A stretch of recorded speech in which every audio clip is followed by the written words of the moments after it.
Santiago 3:13. Sino ang marunong at may pangunawa sa inyo? Sa kanyang mabuting asal, ay ipakita niya ang kanyang mga gawa sa kaamuan ng karunungan. Panginoong Hesus, ikaw ang karunungan na bigay sa amin ng Diyos. Ikaw ay maamo at may mababang loob.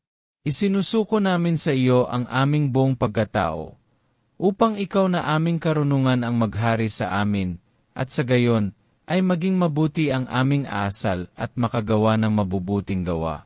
Amen.